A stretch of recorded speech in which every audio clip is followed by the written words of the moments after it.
Bəli, gördüyünüz kimi yenə hamaratlığım üzərimdədir. Dağılmış saçlarımla möhtəşəm şirniyyat etməyə hazırlaşdım.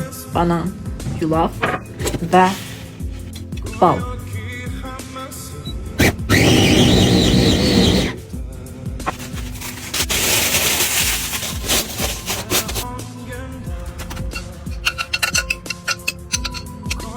Tostumu tepsiye yaydıktan sonra onu fırına gönderdim. Fırına göndərdikdən sonra ev usulü şokolad eləməyə başladım və gördüyünüz kimi üstüdə doğranmamışam.